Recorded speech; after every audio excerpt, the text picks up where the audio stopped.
Mga mahal na kapatid, simulan po natin ang ating pag-aaral sa pagbasa sa talatang Ecclesiastes 7:29. Ganito po ang nakasulat. Ito lamang ang natitiyak ko. Ang tao nilikha ng Diyos sa kabutihan.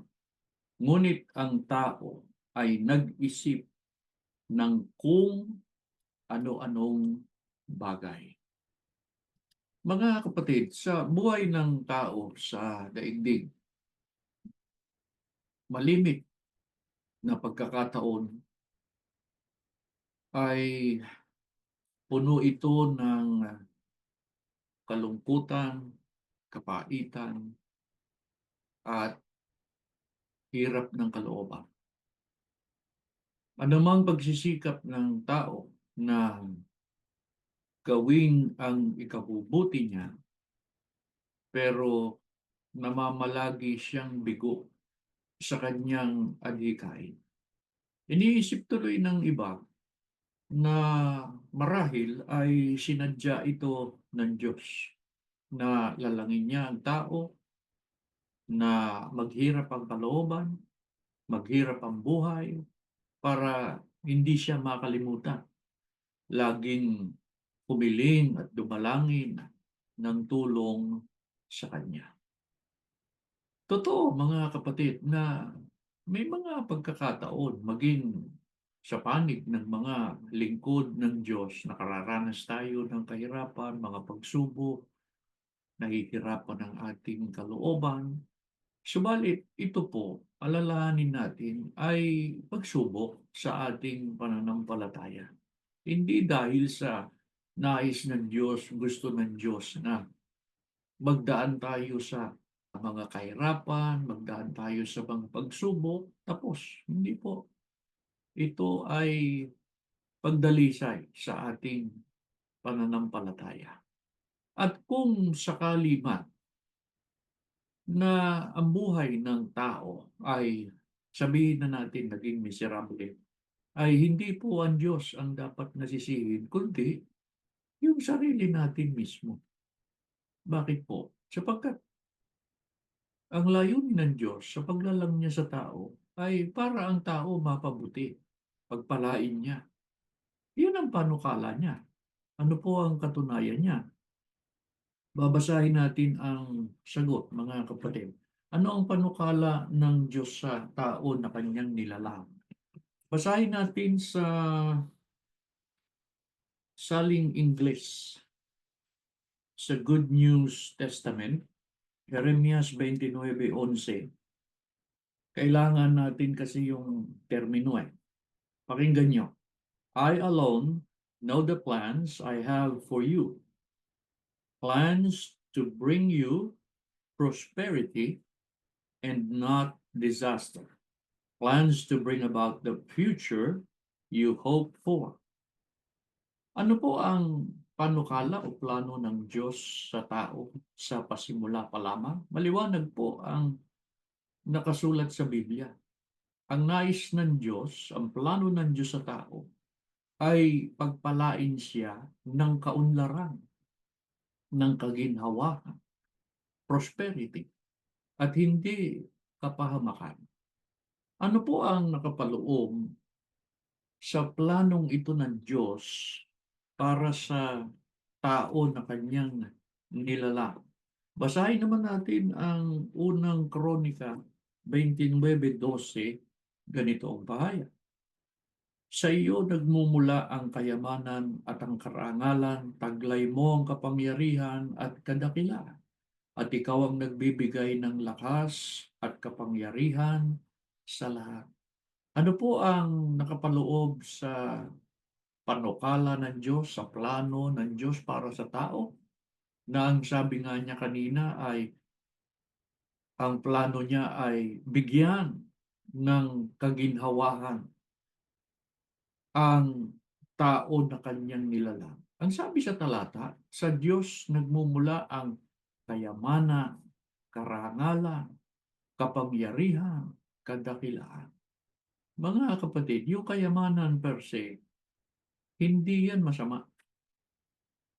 Sa Diyos nagmumula yan eh.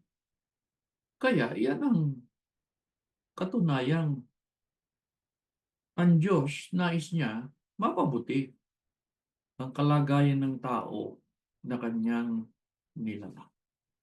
Ano pa ang katunayan, mga kapatid, na sa pasimula pa lamang, ang plano ng Diyos ang tao maging maligaya. Pakinggan niyo sa Genesis sa 2:18, 21 at 22 pa. Ganito po ang pahayag naman sa atin. Matapos gawin ang lahat ng ito, sinabi ng Panginoon, hindi mainam na mag-isa ang tao. Bibigyan ko siya ng makakasama at makakatulong. Kaya't pinatulog ng Panginoon ang tao. Samantalang nahihimbing, kinuha niya ang isang tadyang nito at pinaghilom ang laman sa tapat niya. Ang tadyang na yaoy ginawa niyang isang babae at inilapit sa lalaki, sinabi ng lalaki sa wakas, naritong isang tulad ko, laman ng aking laman, buto ng aking buto, babae ang siyang itatawag sa kanya, sapagkat sa lalaki siya nagmula.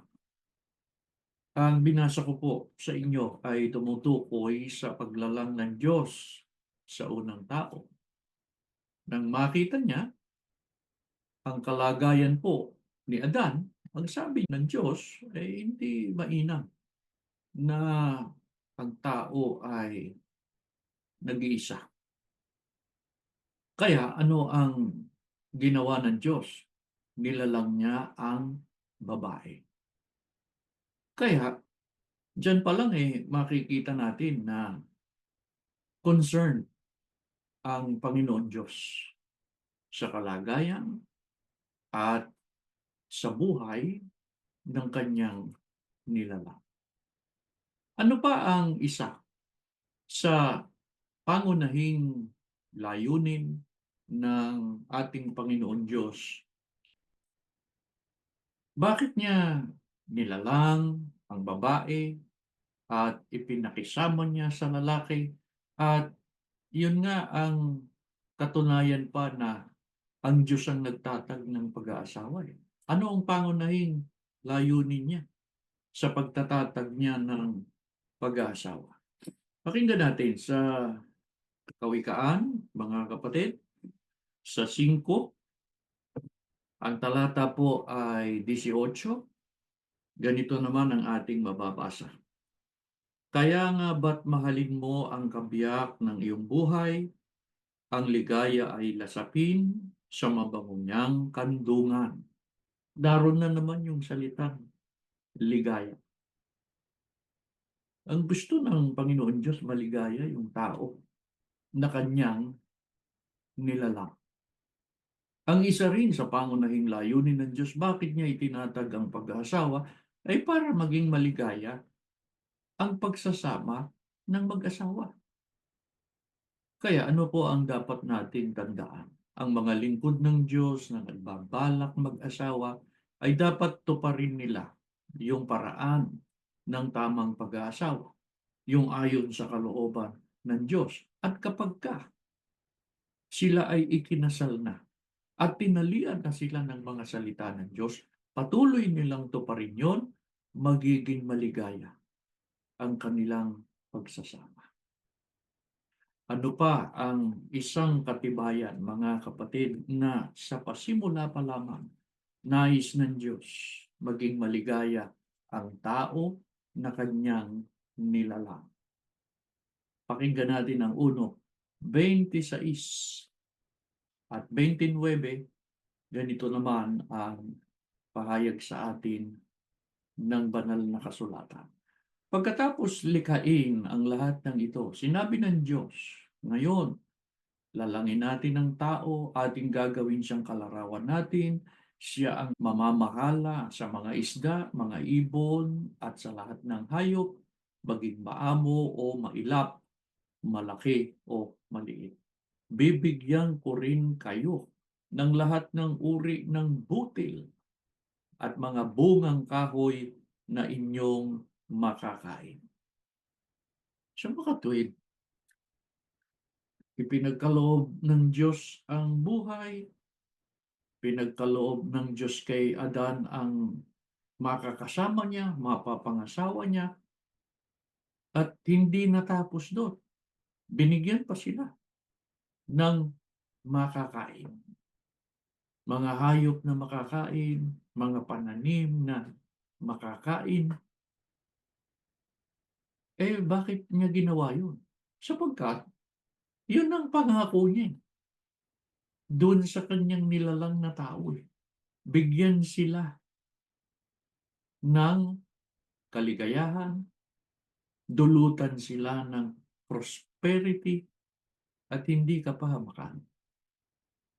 Pero, gaya nga po ng naituro na sa atin, alam natin na ang iginanti naman nitong mag-asawa ay pagsalangsang. Kaya napalayas tuloy sila sa halamanan ng Eden. Sinumpa ang babae, sinumpa rin si Adan, at bunga ng kasalanan ay nagkaroon ng kamatayan ang tao. Mga kapatid, pagkatapos ng pangyayaring yun, namalagi ba, nagpatuloy ba ang panukala ng Panginoon Diyos para sa tao na matapos magkasala yung unang mag-asawa? Pakinggan natin ang 16:11 sa Aklat ng Mga Awit. Ituturo mo ang landas na buhay ang hahantungan. Sa piling mo'y madarama ang lubos na kagalakan. Ang tulong mo'y magdudulot ng ligaya walang hanggan. Sa makatuwid, hindi lang pala kay Adan, kay Eva, yung panukala ng Diyos na ang tao ay babasbasan niya ng kaligayahan, babasbasan niya ng prosperity. Nagpatuloy yun hanggang sa ibang mga lingkod ng Diyos. Binigyan niya ng pagkakataon ang lahat, lalo na sa panig ng kanyang mga lingkod. Binigyan niya ng pagkakataon na maging maligaya ang buhay. Mga kapatid, ano pa ang ginawa ng Diyos para ang tao ay maging maligaya? Pakinggan natin. Dito naman sa Awit 104, mga talatang 13 hanggang 15, ganito ang ating mababasa. Magmula sa kalangitan, mga bundok ay nadilig, ibinuhos ang biyaya't lumaganap sa daigdig. Tumubo ang mga damong pagkain ng mga baka, nagkaroon ng halamang masasaganang namumunga, ano pat ang tao'y may pagkaing nakukuha.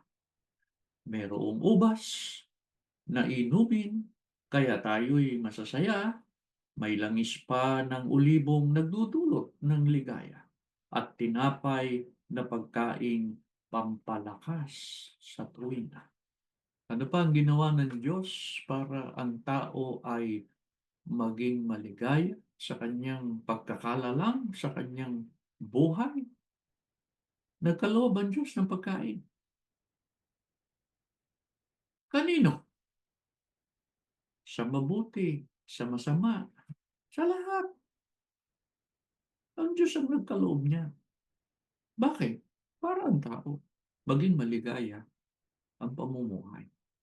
Pagkain lang ba? At iba pang basic na pangangailangan ng tao ang ipinagkaloob ng Diyos. 27, talatang 9, dito naman sa Aklat ng Kawikaan. Pakinggan nyo, mga kapatid. Ang ungguwento at pabango ay nagpapagalak ng puso Gayon ang katamisan ng kaibigan ng tao na nagbubuhat sa maiging payo. Di lang pala pagkain, inumin ang ipinagkaloob ng Diyos sa tao para maging maligaya, kundi pati kaibigan. Pero hindi lahat ng kaibigan. Dapat piliin nating mabuti kung sino ang ating kakaibiganin. Kasi may mga kaibigan na masamang impluwensya. Ang dapat na maging kaibigan natin, mga kapatid, yung may takot sa Diyos.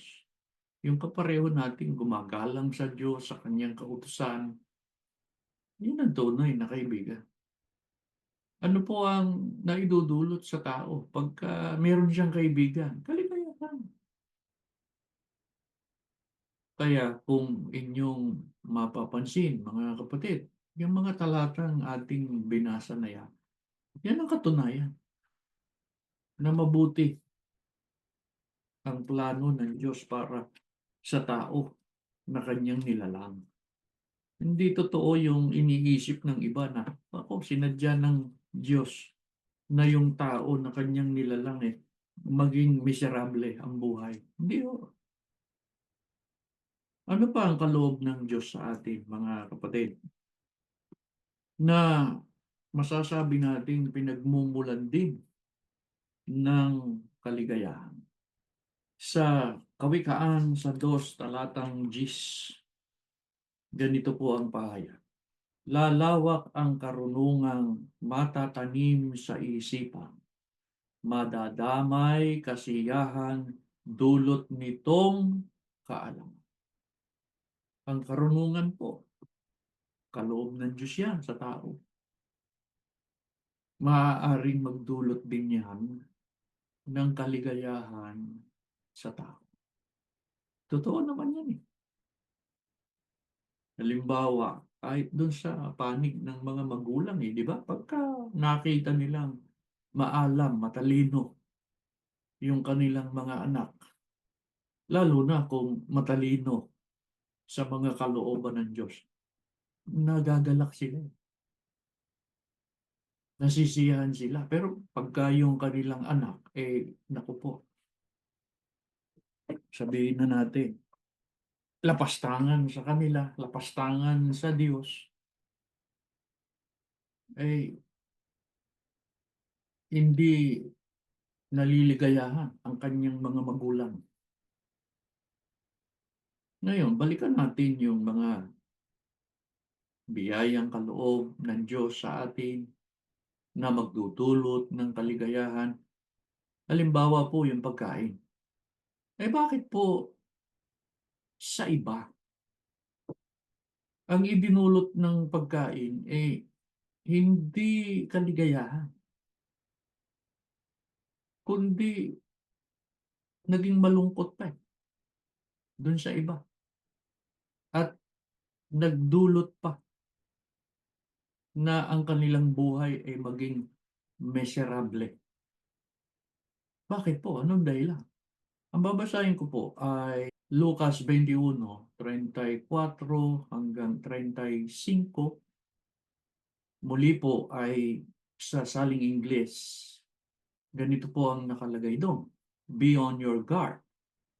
Don't let yourselves become occupied with too much feasting and drinking, or overeating and heavy drinking, and with the worries of this life, or that they may suddenly catch you like a trap.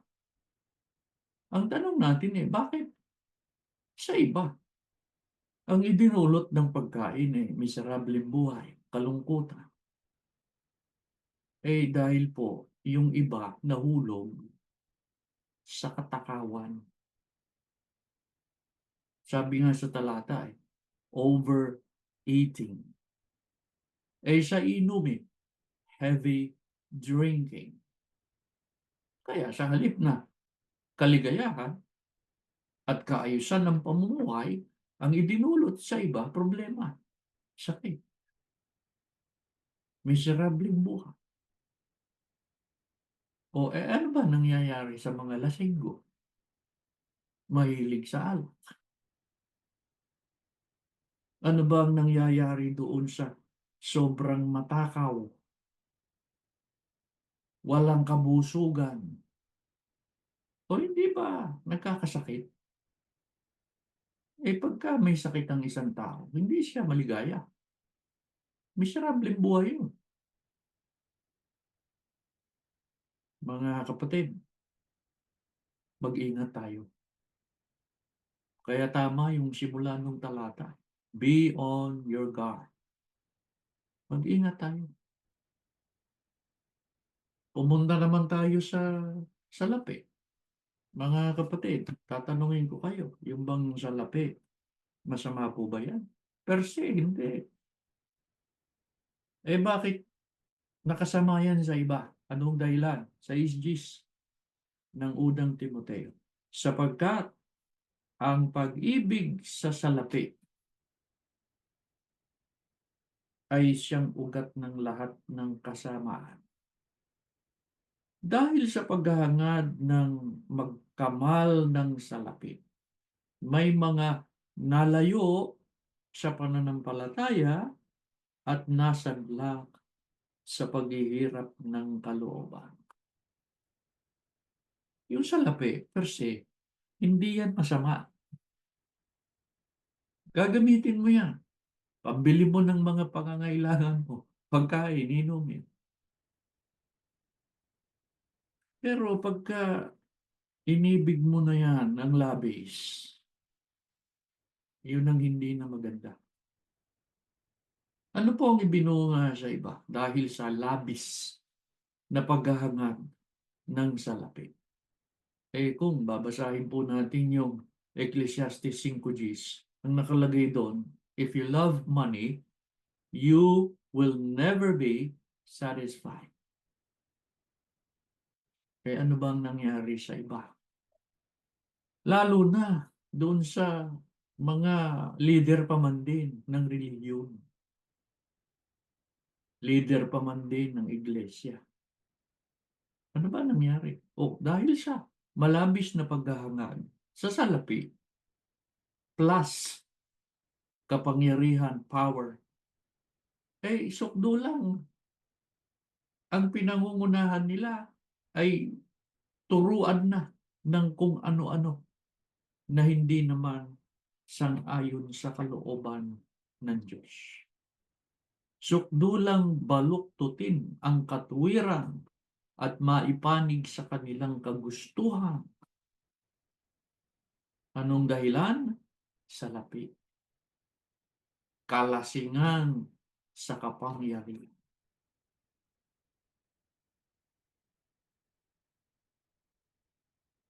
Sabi pa sa talata, nahiwalay sa pananampalataya. Sipin mo, tunay na pananampalataya, ipinagpalit sa salapi, sa kapangyarihan. Mga kapatid, pagka tayo ay sumasampalatayang may Diyos, pagka tayo sumasampalatayang merong paghuhukom, hindi natin gagawin ang mga bagay na yan. Pero pagka ginawa mo yan, isa lang ang kahulugan yan eh. Hindi ka naniniwala sa Diyos. Hindi ka sumasampalatayang may Diyos. Hindi ka sumasampalataya sa paghuhukom.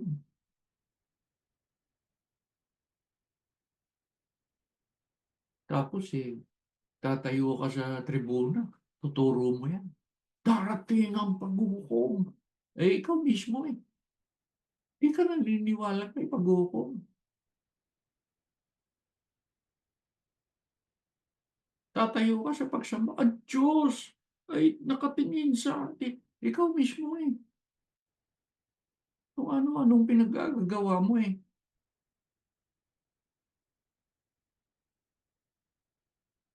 Sinong niloko mo? Sarili mo. Ang masama ay meron kang nabiktima, meron kang napapaniwala. Puntahan naman natin yung karunungan. Sa halip na kaligayahan ang idulot niyan sa iba hindi, kabaliktaran. Anong dahilan? 47 Gs, pakinggan nyo. Panatag ka sa paggawa ng kasamaan. Pagkat iniisip mo, walang nakakakita sa'yo. Ayan. Iniligaw ka ng iyong karunungan at kaalaman. Ang palagay mo sa sarili, ikaw ang Diyos. Wala nang hihigit pa sa'yo.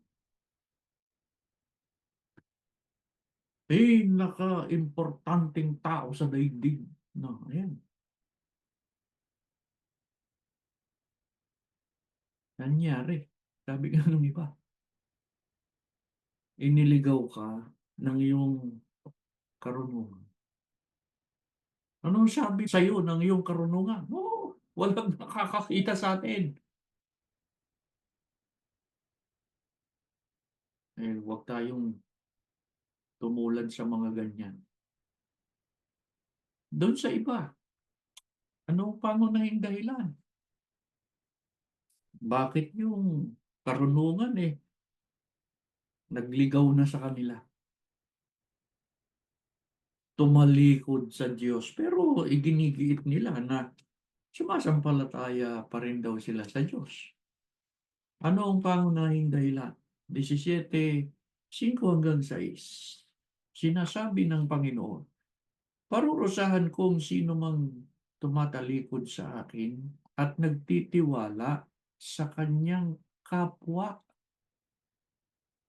Sa lakas ng mga taong may hangganan ang buhay, ang katulad niya'y halamang tumubo sa ilang, sa lupang tigang at sa lupang maalat na walang ibang tumutubo, walang mabuting mangyayari sa kanya. Yung iba kaya naligaw ang pinagtiwalaan na yung kapwa. Naku, tupad na tupad yan mga kapatid, lalo na sa panahon ito. Ang tinitingala na lang yung nangunguna sa kanila, yung leader sa kanila, ano man ang sabihin ng leader, kahit labag na sa kalooban ng Diyos, nagtitiwala pa rin sa Kanya. Ano ang babala ng Diyos sa mga ganyan? Parurusahan ko, ang sabi, ang mga tumalikod sa. At ang mga taong yan, walang mabuting mangyayari sa kanila. Kaya, tama Pag ang buhay mo, naging miserable, hindi ang Diyos ang dapat sisihin. Ikaw mismo. Sapagkat, nag-isip ka ng kung ano-ano. Mga kapatid, sa halip na magtiwala tayo sa tao, sa ating karunungan, kanino natin dapat nailagak ang ating tiwala? At bakit? 7-8. Jeremias, Kapitulo 17. Ngunit, maligaya ang taong nananalig sa Panginoon. Pagpapalain ang umaasa sa Kanya. Ang katulad niya'y halamang nakatanim sa tabi ng batisan at ang mga ugat ay patungo sa tubig. Hindi ito manganganib kahit dumating ang tag-init, sapagkat mamamalaging luntian ang mga dahon nito. Tuloy pa natin sa kasunod na talata, mga kapatid. Kahit di umulan, ay wala itong aalalahanin, patuloy pa rin itong mamumunga. Kaya sa halip na tao ang pagtiwalaan, kanino natin dapat ilagak ang ating tiwala, pag-asa? Bakit? Sa Diyos tayo magtiwala. Bakit? Ang sabi sa talata, hindi sila manganganib. Kahit anya hindi umulan, magbubunga yan. Para silang halamang nakatabi, nakatanim sa batisan, mamamalaging luntian ang kanilang mga daw. Mga kapatid,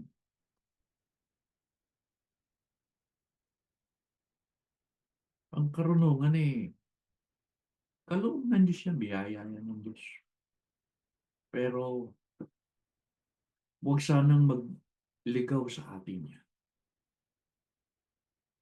Sana yung karunungan, yung nalalaman natin, mamalagi dun sa kategorya na magdulot ng kaligayahan sa buhay natin.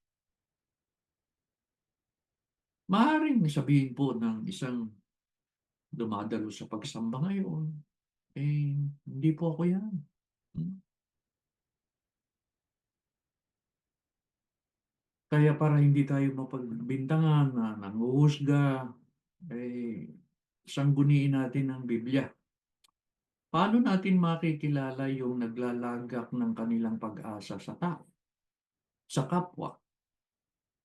Isama na natin yung titiwala siya sa sarili niya kasi marunong siya. Isaiah 30:9-11. Mga kapatid, ito po ay sinipi natin sa ang Biblia, 2001 edition. Ganito po ang nakasulat. Sapagkat sila'y mapaghimagsik na bayan, mga sinungaling na anak. Mga anak, eto na, pansinin nyo, na ayaw makinig sa kautusan ng Panginoon, na nagsasabi sa mga tagakita, huwag kayong makakita ng pangitain, at sa mga propeta, huwag kayong magpahayag sa amin ng mga matutuwid na bagay. Magsalita kayo sa amin ng mga kawili-wiling bagay. Magpropesiya kayo ng mga haka-haka. Isipin niyo yan. Umiwalay kayo sa daan. Lumihis kayo sa landas. Huwag na tayong makinig sa banal ng Israel. Napakasama ng mga taong to. Paano po natin makikilala yung ang tiwala sa kapwa, ang tiwala sa sarili niya? Kasi marunong siya, bright siya. Ang sabi nila huwag na kayong magturo sa amin. Huwag na kayong magpahayag sa amin ng mga matuwid na bagay. Sabi pa sa talata, ayaw na nilang makinig sa kautusan ng Panginoon.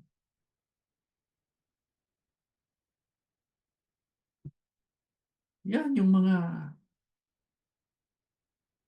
nagsasabing, bakit pa kami sasamba? Para saan pa yan? Yan yung mga, ba't pa kami dadalo dyan? Para saan yan?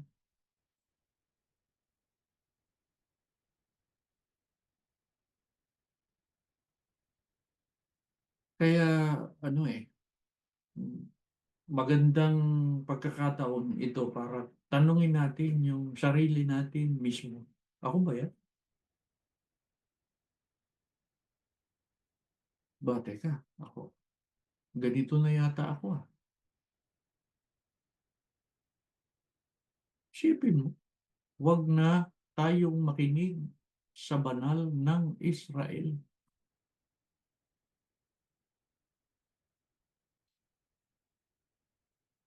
Samayan, mga kapatid. Yung iba kasi dahil sa nangyari sa iglesia ngayon, Ang isipan ganyan na, eh. Hindi na, hindi na kami maglilingkod. Hindi na.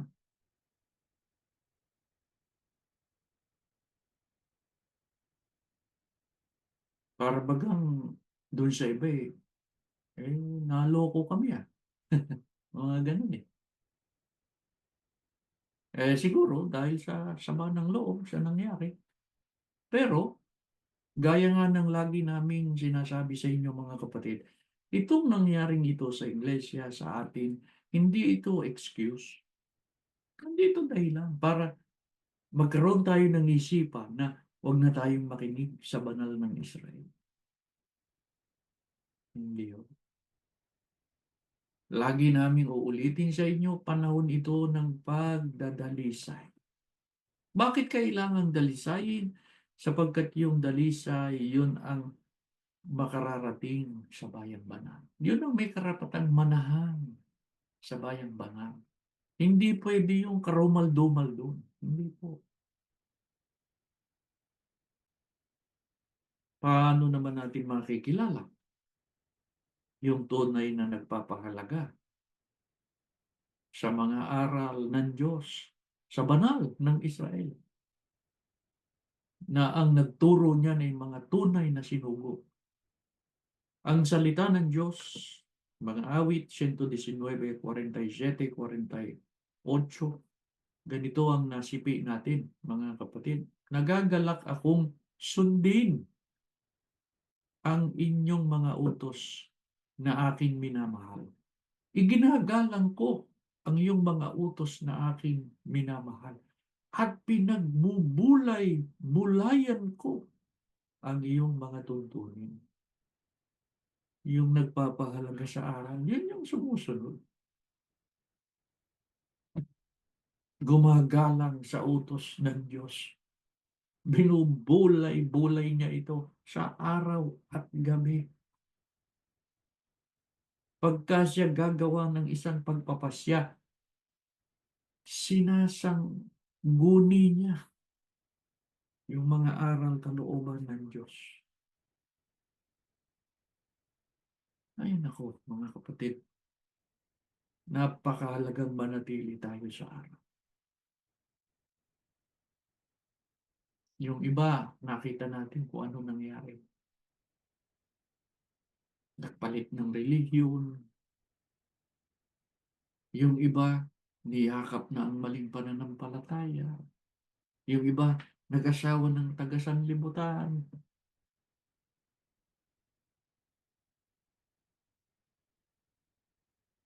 Yung iba, ayaw nang sumamba. Huwag sanang mangyari yon sa atin. Mga kapatid, ang mundong ito ay hindi nabubuti. Hindi. Huwag kayong umasa na ito'y bubuti pa. Tuloy na ito sa kanyang pagbulusok. Sabi nga sa Biblia, hindi na ito tatayo. Bakit? Wawakasan dito ng Diyos, eh. Ano ang gusto mong maging wakas?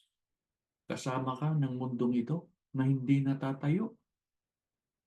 O ang nais mo ay magmana ng kaligtasan?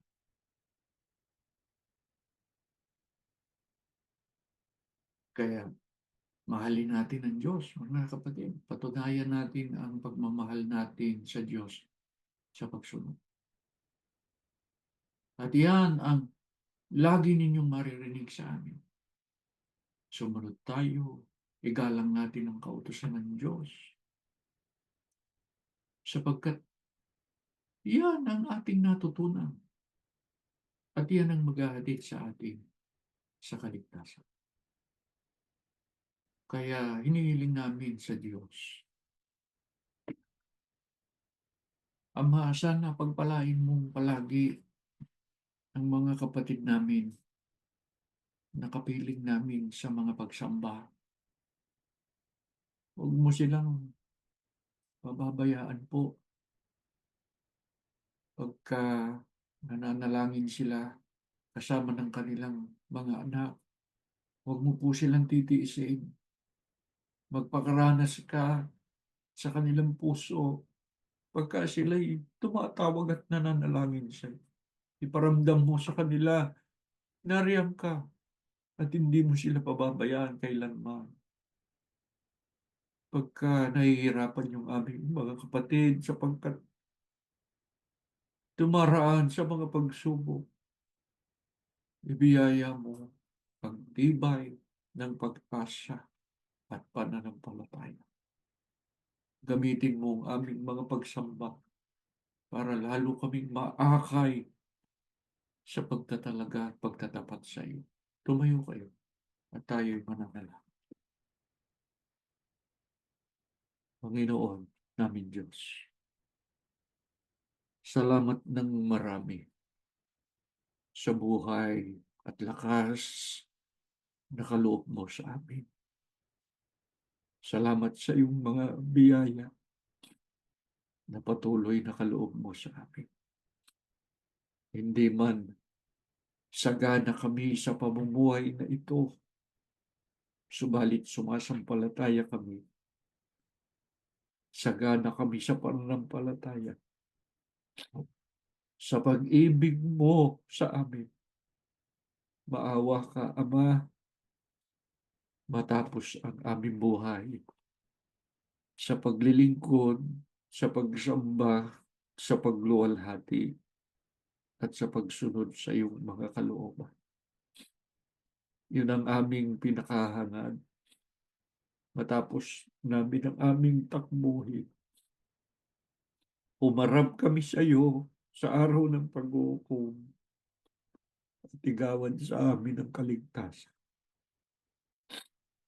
Ama Diyos, sa dami ng aming pagkukulang, baka hindi namin marating ang iyong pamantayan.